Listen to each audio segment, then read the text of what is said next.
So, something that I did this week was I listened to the Jordan Peterson episode of Jubilee's Surrounded, just the audio through their podcast outlet that they have available. And my perspective on it has completely changed. I think in some ways that there's actually a factor of this that is kind of emblematic of the Nixon-Kennedy presidential debate so many years ago. For those who may not be familiar with what I'm talking about, Nixon-Kennedy was the first instance of a presidential debate being hosted and broadcast via both radio and television.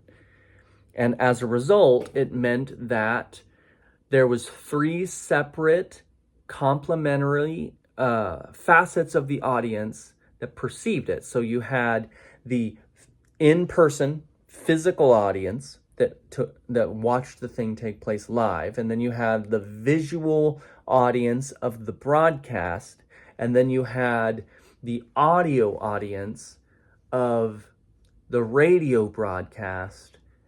And it basically split generally, some exceptions obviously apply, but generally that the radio audience, the audio-only audience, believed that Nixon was the better debater, had better policy solutions, and was overall the winner of the debate and the better, more likely statesman from the event.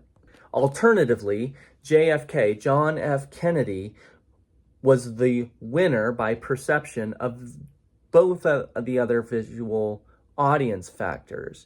The ones that saw it live personally and the ones that saw the live broadcast in their own homes, they believed that he was the more charismatic, the more interesting, and the overall better statesman as a result. Should also be noted maybe that Nixon had been physically ill prior to the event and so looked kind of disheveled. And then also it appears that the lighting and the stage dress of the event, Nixon wore clothing that it appeared that he kind of blended in with that background, whereas Kennedy had worn clothing that caused him to stand out from the background. And that was, of course, a very significant detail in people's rational assessment of it. Why do I bring all that up? Because I watched the thing happen. I saw the footage of it on Jubilee's YouTube channel, and then now I've listened to it without maybe the asset, depending on different people's perspective, or the distraction of the visuals a second time, actually more like a third time, really. And my perception of Peterson changed. His, let's say, success-failure matrix of the event changed based simply on hearing his words. See, the general synopsis, the general consensus from pretty much everyone that I am aware of that saw the event believed that it was a very poor performance on behalf of Jordan Peterson. And I think some of that is just slanted as hostility against him as an individual, but it definitely was not his strongest conversational performance compared to some of his other more viral performances and interviews and so forth.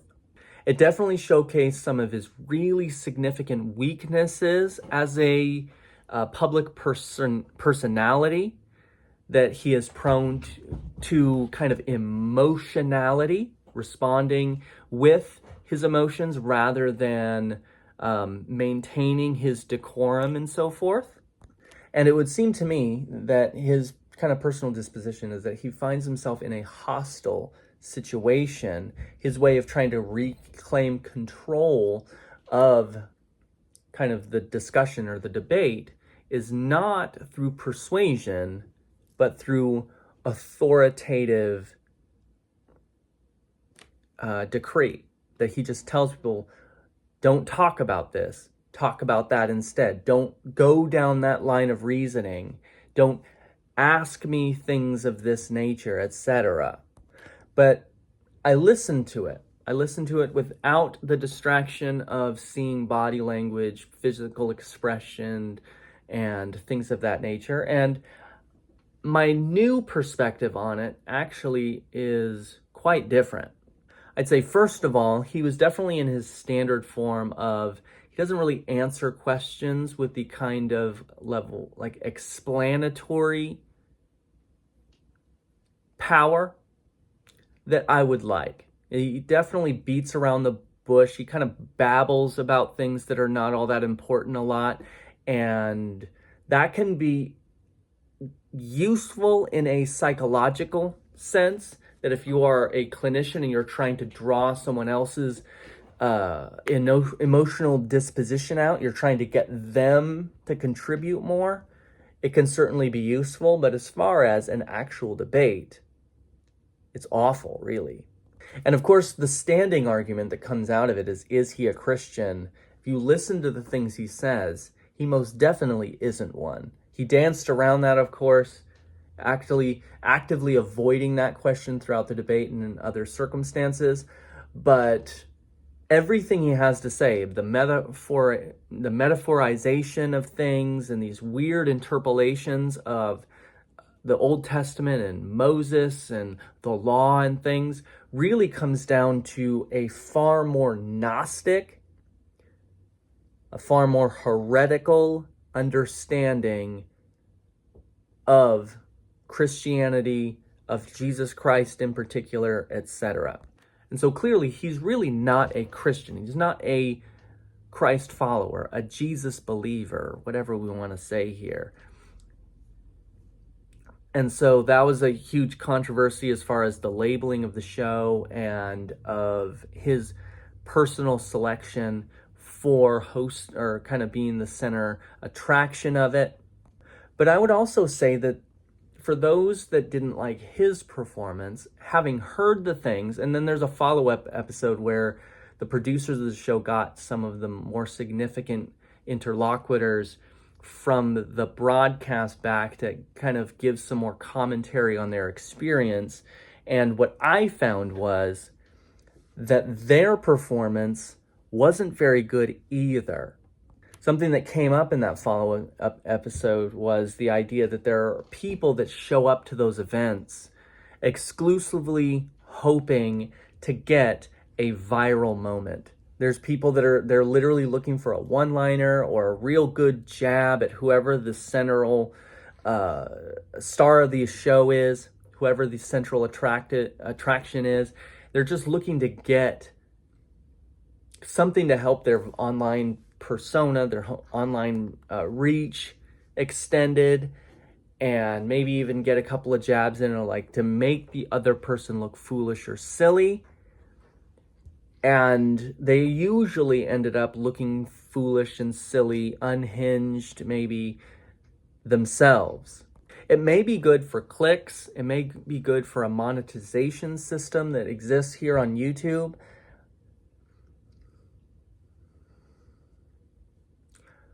It's definitely not good for society, let's say that. It's definitely not good for society. But beyond that,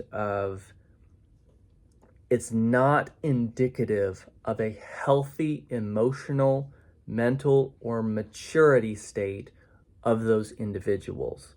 I would also say that it really seemed like the claims that Jordan Peterson brought to the table, each one of them seemed a lot more like the kind of thing that a personal therapist or counselor might use to try and draw out a client's inner worldview. And that's what it seems like that's what he wanted to do, that he wanted to draw out these atheists into explaining, let's say, their perception of God and why they have rejected that perception of God. But they actually wanted him to define God instead, and for him, and then to create that image of God as kind of the playing field to be debated. That's not what Jordan Peterson appeared to really want to do. what it ended up with is that Jordan Peterson ended up having to spend a lot of time defining something he didn't want to define, and then the people opposite of him attacking his kind of character ad hominem almost style for not cooperating with their motives there. And so none of the conversations were really all that productive as a result. Of course, the most viral moment from the entire thing was the "what are you doing here? Aren't you a Christian?" conversation that he had with one of the individuals of, "Are you a Christian? Yes or no?" That kind of a thing. And that kind of is the locus of the most significant controversy of the whole episode. But I would say that it really showcases that, quite frankly, Jordan Peterson doesn't like those types of interactions. You go through his content, the stuff that features him a lot. He loves dialogue, especially dialogue in which people will just kind of sit and listen to him ramble, like the way you might listen to a college professor or a therapist kind of ramble a little bit.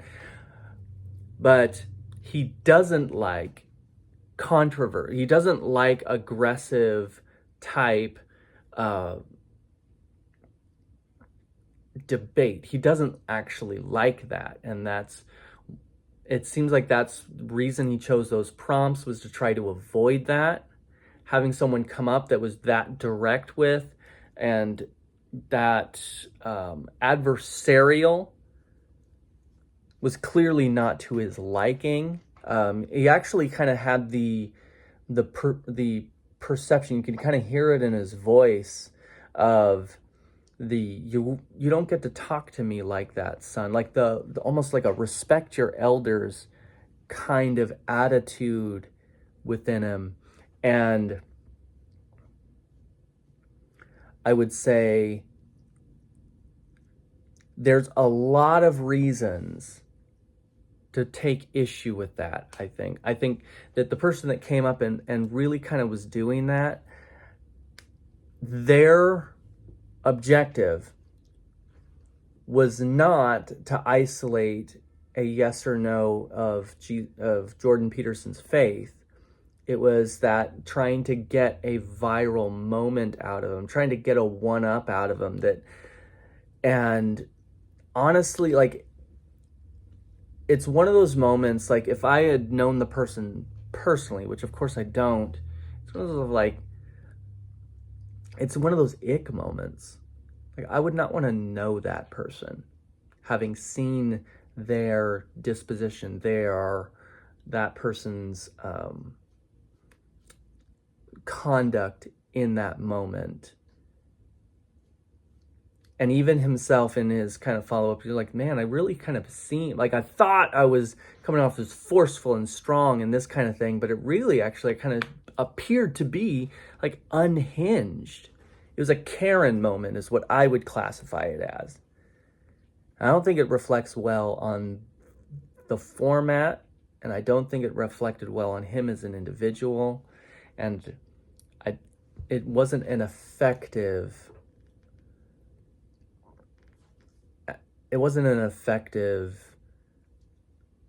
debating tactic either.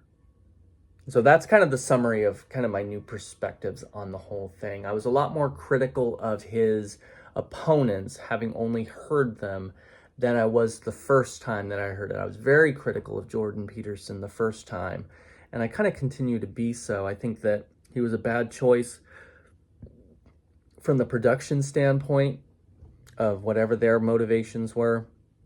And I think that overall, he was not an ideal selection from a format perspective either.